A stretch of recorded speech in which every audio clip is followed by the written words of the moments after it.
Hi guys. तो आज की वीडियो बहुत इंपॉर्टेंट होने वाली है। ये पूरा टॉपिक आपका पूरा ट्रेडिंग करियर सब कुछ बदल सकता है इस एक टॉपिक से। ठीक है। अब मेरी एक रिक्वेस्ट है, वीडियो को पूरा देखना, एंड तक बैठ के देखो और समझो। ठीक है। दूसरा, चैनल को सब्सक्राइब कर दो। तीसरा, टेलीग्राम का लिंक नीचे है, वो ज्वाइन कर लो। आप टाइम वेस्ट नहीं करेंगे, लेकिन फिर से बोल रहा हूँ, आराम से बैठ के पूरी वीडियो देखना और जो मैं कह रहा हूँ उस बात पे ध्यान देना।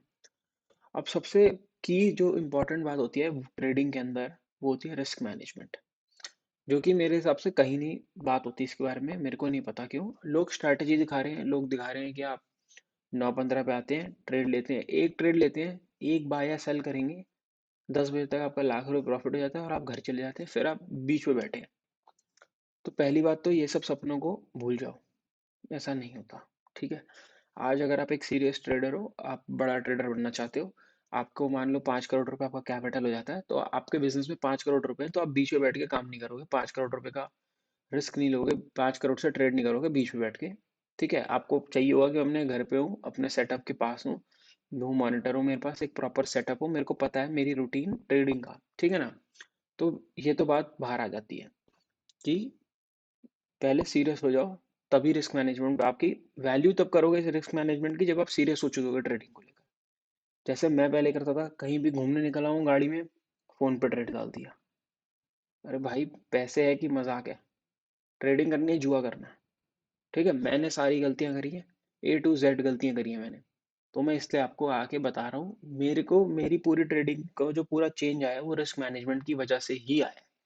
मैं आज भी अपने को गंदा ट्रेडर ही बोलता हूँ, लेकिन जो मेरा एज है वो है मेरा रिस्क मैनेजमेंट। और वो भी कभी कभार मिस हो जाता है मुझसे, मतलब कई बार मैं एक्स्ट्रा पैसे दे जाता हूँ, बट वो चलता है, हम इंसान हैं, हमसे गलती होगी, कोई परफेक्ट नहीं होता। ठीक है। अब चीज सबसे पहले तो आपको अपना सेटअप पता होना चाहिए। आप एक डायरेक्शनल ट्रेडर हो या नॉन डायरेक्शनल ट्रेडर हो। नॉन डायरेक्शनल हो गया मेरे जैसा, जो स्ट्रैंगल्स बेचता है ऊपर से भी नीचे से भी। डायरेक्शनल हो गया जो सिर्फ डायरेक्शन खेलता है कि मार्केट ऊपर जाएगी या मार्केट नीचे जाएगी, जो मैं स्टॉक्स के अंदर करता हूँ। ठीक है। अब दोनों में डिफरेंस क्या होता है? एक जो नॉन डायरेक्शन प्लेयर होता है, उसकी विन रेट ज्यादा होती है। जैसे मेरी विन रेट 70 to 80% है, लेकिन मेरा प्रॉफिट बहुत कम होता है। ठीक है। मेरा प्रॉफिट छोटे छोटे परसेंटेजेस में होता है, जबकि डायरेक्शनल में क्या होता है, 5 दिन गलत जाएंगे, छठा दिन एकदम से बहुत बड़ा प्रॉफिट। अब सबसे पहली चीज ये क्लियर करो कि आपकी साइकोलॉजी पे क्या सूट करता है। जैसे डायरेक्शनल मेरे को सूट नहीं करता एफएनओ के अंदर, क्योंकि उसके अंदर स्विंग्स बड़े होते हैं। ठीक है। थोड़ा बड़ा अमाउंट होता है, तो मेरे को पर्सनली अच्छा नहीं लगता। मेरे को सही लगता है छोटे छोटे डिफेंसिव, एक दो रन बनाते रहो, छोटे छोटे 10-10 हज़ार रुपये बनाते रहो, कोई दिक्कत नहीं है, 0.5% बनाते रहूंगा मैं तो। ठीक है ना। अब मैं डायरेक्शनल करूँ, मैं चाहूँ तो ज़्यादा पैसे कमा सकता हूँ अगर मेरा अच्छी सेटअप बना लूँ, अच्छा तरीका बना लूँ, बट वो मेरे को कंफर्टेबल नहीं लगता। 4 दिन के लॉस के बाद बंदे का मानसिक संतुलन सही नहीं रहता। तो उसके लिए मुझे लग चाहिए कि मेरे को और एक्सपीरियंस होता अभी, काश अभी मुझे 3 साल का है, मैं चाहता हूँ और मेरे को 5-7 साल और हो जाए, शायद तब मैं शुरू कर लूँ। बट मेरे को डायरेक्शनल बढ़िया लगता है, नॉन डायरेक्शनल बढ़िया लगता है, तो मैं वो करता हूँ। आपको अपना सेटअप पता होना चाहिए। अगर आप रोज सुबह मार्केट में आके ऐसे ही देख रहे हो ना, आज ऊपर जाएगी नीचे जाएगी, कॉल पुट में खोए रहते हो, तो आप टाइम है आपके लिए रिस्क मैनेजमेंट को और सीरियसली लेने का और एक प्रॉपर सेटअप, प्रॉपर तरीका ढूंढने का। जैसे मेरी देखो लाइव ट्रेड चल रही है, अब मुझे पता है मार्केट वीक है, मार्केट नीचे जा रही है, पर मैं अपने सेटअप पर ही बैठा हूँ। मैंने ही नॉन डायरेक्शनल ही बेच रखी है। मेरे को मतलब नहीं है कि मैं कॉल बेच के बैठ रहा हूँ, क्योंकि मुझे नहीं पता मार्केट कहाँ से पलटेगी, क्या होगा। ठीक है। मेरे को अपना सेटअप आके फॉलो करना है, अपना रिस्क लगाना है आज का, बात खत्म हो जाएगी। अब सबसे इंपॉर्टेंट चीज, जो रूल्स आने वाले हैं आगे, वो मेरे पर्सनल रूल्स हैं मेरे सेटअप के हिसाब से। ठीक है ना। उन रूल्स को फॉलो करने से पहले आपके पास थोड़ा सा डेटा होना चाहिए, कम से कम 1-2 महीने की ट्रेडिंग होनी चाहिए सेम सेटअप के ऊपर, ताकि आपको पता हो वो सेटअप हर रोज कितने पैसे कमाता है, कितनी उसकी पोटेंशियल है और कितने उसकी रिस्क एपेटाइट है। अगर आपके पास वो नहीं है, तो पहले 1-2 महीने ट्रेड करो कम रिस्क लेकर। ठीक है ना। अब कम रिस्क सबके लिए अलग अलग होता है, वो मैं बाद में समझाऊंगा आपको। तो सबसे पहले आते हैं नीचे। अब जो मैं आपको रहा था क्यों समझाऊंगा, सबसे पहले आपको बताना चाहिए आप क्या हैंडल क्या कर सकते हो। देखो, आपका कैपिटल अगर आज 1 लाख रुपए है, तो जब आप 10% भी खोदोगे अपने कैपिटल का, तो वो 10,000 रुपये होगा। अब 10,000 रुपये 10,000 रुपये रहेंगे, दुनिया में खर्चने जाओगे तो पूरे इंडिया में वो 10,000 रुपये सेम तरीके से ही खर्च हो सकते हैं। लेकिन अगर आपका कैपिटल 10 लाख रुपए है तो आपका 10% का ड्रॉडाउन कितना होगा, 1 लाख रुपए। अब 1 लाख की वैल्यू हमेशा ज्यादा रहेगी 10,000 से, मन के अंदर भी। क्योंकि देखो आपने 10,000 का नुकसान कर दिया, तो आप नौकरी करके 10,000 रुपये कमा सकते हो महीने में कुछ करके। लाख रुपए कमाना थोड़ा सा मुश्किल। अब आपका 1 करोड़ कैपिटल है और आपने 10% खो दिया, तो 10 लाख रुपए खो दिए, तो वो और मुश्किल होता जा रहा है। ठीक है, तो आप पानी में डूबते जाओगे और फिर बाहर आना बहुत मुश्किल होता है। दूसरी चीज, हमेशा परसेंटेज टर्म्स में देखा करो। जैसे आपको जो भी प्रॉफिट या लॉस होता है, वो ऐसे नहीं कि मैंने 50,000 खो दिए, मैंने कितना परसेंटेज दिया। तो उससे क्या है, दिमाग में पता रहता है कि छोटी परसेंट है, मैं बढ़िया चल रहा हूँ। नंबर फिगर बड़ी होगी जैसे आपका कैपिटल बड़ा होगा, तो आप उस फिगर को मत देखो, परसेंटेज टर्म्स में बात करो, तो ही आप दिमागी संतुलन से सही रहोगे।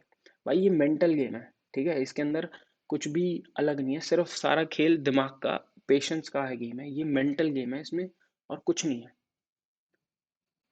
अब मैं आपको अपने पर्सनल रूल्स दिखा रहा हूँ, पर्सनल रिस्क एपेटाइट कितनी लेता हूँ मैं, क्या रिस्क रखता हूँ, कैसे रखता हूँ। ठीक है, ये मेरे सेटअप के हिसाब से है, आपको अपने सेटअप के खुद ढूंढना है, खुद ट्रेड करना है। तो देखो भाई, अब क्या सीन है, ये है मेरा रिवॉर्ड, ठीक है, ये है मेरा रिस्क। अब मुझे एक बात बताओ, बेसिक प्रिंसिपल क्या होता है ट्रेडिंग में। ट्रेडिंग में क्या, किसी भी चीज में लाइफ की, कि जितना लगा रहा हूँ उससे ज्यादा आना चाहिए। अगर उसके जितना भी आ रहा है तो भी इतना अच्छा नहीं है, तो भी ओके है, क्योंकि ठीक है, अगर आपके नॉन डायरेक्शनल हो, क्योंकि आप 70-80% जीत रहे हो, तो आप ज्यादा ही कमाओगे। बट हमेशा बाकी वैसे जिंदगी में यही उम्मीद रहती है ना, कि जितना लगा रहा हूँ उससे ज्यादा तो बन के आए। 5,000 का रिस्क ले रहा हूँ तो 10,000, 11, 15,000, 20,000 रुपये तो आए। ठीक है ना। तो एक बात बताओ मुझे, मंडे का दिन है, ये मेरा डेटा है मेरे अपने उससे, मैंने अपने खुद बैक टेस्ट करके, मतलब बैक टेस्ट का देख के पीएनएल सालों का निकाला है। तो मंडे का दिन है, मैंने देखा मंडे को मैक्सिमम मैं बना सकता हूँ 1%, मैक्सिमम, क्योंकि मेरे सिस्टम में 1% से ऊपर नहीं बन सकता। तो मेरे को रिस्क कितना लेना चाहिए, मैं रिस्क लेता हूँ 0.25 से लेके 0.5%। ठीक है ना। अब आप ना, आपका छोटा कैपिटल होगा, तो आप सोच रहे होगे कि ये बड़ी अजीब बात है, ये तो बहुत कम रिस्क होगा, तो आप रिस्क बढ़ा भी सकते हो। ठीक है ना, हर किसी के कैपिटल पे होता है, जैसे भाई ये 20 लाख रुपए का कैपिटल है, मैं थोड़ा थोड़ा रिस्क लेना चाहता हूँ, मेरे को कंफर्टेबल है। मैं 20 करोड़ का होगा तो ये रिस्क और कम होते रहेंगे। ठीक है। अब मंडे को, ट्यूसडे को एक्सपायरी आ चुकी है फिन निफ्टी की, तो यहाँ पर चेंज करना पड़ेगा। 1 से 3% हम कमा सकते हैं। तो मैं कितना रिस्क लेना प्रेफर करूंगा, 1% का, क्योंकि मैं 1% देना देना चाहता हूँ, और मैं मार्केट में 1 से 3% कमा सकता हूँ। वेडनेसडे को 0.5 से 2% आप कमा सकते हो, तो 0.5 से 1% का मैं रिस्क लेता हूँ। फिर थर्सडे को फिर से एक्सपायरी आ जाती है, तो रिस्क बढ़ जाता है, प्रॉफिट बढ़ जाता है। फ्राइडे को जो आज का दिन है, आप देखो मैं कितने आराम से बैठा हूँ, वीडियो बना रहा हूँ चलती मार्केट में, क्योंकि इसमें रिस्क बहुत कम है इस ट्रेड में। ठीक है ना, ये देखो स्ट्रैडल चल रही है मेरी, स्ट्रैंगल की वैल्यू चल रही है टोटल। तो जिस चीज का रिस्क कम है उसका रिवॉर्ड भी तो कम ही होगा। तो रिस्क आज का एपेटाइट कितनी है, 0.5%। अब तो वो भी नहीं बची मेरी एपेटाइट, क्योंकि एक बार मैं देख चुका कि ये चीज आज काम करना कम चांसेस है इसके। ठीक है, तो मैं उस हिसाब से भी करता हूँ, मतलब जितना है उससे कम भी लेके जाता हूँ, इससे ज्यादा कोशिश करता हूँ ना ही जाए। अब देखो, मेरा मैक्सिमम रिस्क क्या है, 1-1.5% का। ठीक है, तो जिस मैं मैक्स टू मैक्स किसी दिन अपना दिमाग खो भी दूंगा, तो 2% का रिस्क ले जाऊंगा ना, पागल हो गया मान लो मैं ओवर ट्रेडिंग कर रहा हूँ, तो 1% का सोच कर तो 1% और ऊपर दे दूंगा, राइट। तो कभी कभार मेरा भी दिमाग खोता है, ऐसी बात नहीं है, मैं इंसान हूँ, कोई बहुत अच्छा परफेक्ट ट्रेडर नहीं हूँ। इंटरनेट पे आपको बहुत सारे दिखेंगे परफेक्ट ट्रेडर्स, बट मैंने भी 2-2% का रिस्क लिया है, 2% ही दिया है। मैं तो 1% पे ऐसे मेरे को हो जाता है कि मैंने क्या कर दिया अपनी जिंदगी में। ठीक है ना। अब एक कुछ मेरे पर्सनल रूल्स हैं, ये आपके आपको अपने हिसाब से लिखने हैं, अपनी पर्सनालिटी के हिसाब से, सब कुछ अपने हिसाब से। जब भी मेरा हफ्ता बुरा शुरू होता है, महीना या दिन, मैं डिफेंसिव मोड चले जाता हूँ। स्लो गेन्स, कम रिस्क, ये रिस्क भी कम कर देता हूँ। ठीक है। और जब बहुत ही अच्छा दिन जाता है, मान लो 2-2.5-3% का दिन चला गया, तो अगले दिन फ्राइडे होता है, थर्सडे को जाता है, मैं फ्राइडे को फिर से रिस्क कम कर देता हूँ, क्योंकि मेरे को एक दिन अच्छा प्रॉफिट हो गया। अब क्या होता है, कम प्रॉफिट से भी आप बड़े पैसे बना सकते हो जिस दिन मार्केट ने आपकी फेवर में जाना है। तो शुरू ही कम लॉस से करो, हो जाएगा तो लेके बैठ जाओ ना, कल बना तो लिए 3%। मैक्सिमम आपने कमा लिया 3%, अब क्यों देना हल्का सा भी पैसा। तीसरा, जैसे ही मेरा स्टॉप लॉस हिट होता है ना भाई, मैं बंद कर देता हूँ अपनी स्क्रीन और चले जाता हूँ। नहीं जाओगे अगर उठकर, तो आपको आपकी स्क्रीन पे दिखते रहेंगे ट्रेड्स, आपको कह रही ये भी ट्रेड है, वो भी ट्रेड है, ये भी ट्रेड है। ठीक है, याद रखना है मेरी बात, कि ज़रूरी नहीं है कि आपको रोज़ बड़े पैसे बनाने हैं। ठीक है, ये 10-20 साल के लिए आपको ट्रेडिंग करनी है तो एक दो दिन के लिए नहीं करनी। और अपनी एक्सपेक्टेशंस जो होती है ना, कि भाई मैं तो 1 लाख रुपए लाऊंगा, 1 लाख से 10 करोड़ बना दूंगा, 100% का कमा लूंगा। आप सब कर सकते हो, आप 100% भी कमा सकते हो, मैं कह रहा हूँ, मगर पहले साल में नहीं। पहले साल आप सीखोगे, may be third fourth year में आप कमा लोगे 100%। बट उसके अलावा कैपिटल चाहिए, एक्सपीरियंस चाहिए और स्किल चाहिए। ये सब चीज़ें टाइम के साथ आती है, बिना टाइम के नहीं। तो वक्त से मत लड़ो, वक्त के साथ चलो, और अपने आप को झूठे सपने, झूठी चीज़ों से बचो।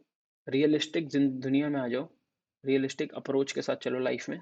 ठीक है, थैंक यू फॉर वॉचिंग, और चैनल को सब्सक्राइब कर देना अगर आपने एंड तक देखा है तो। थैंक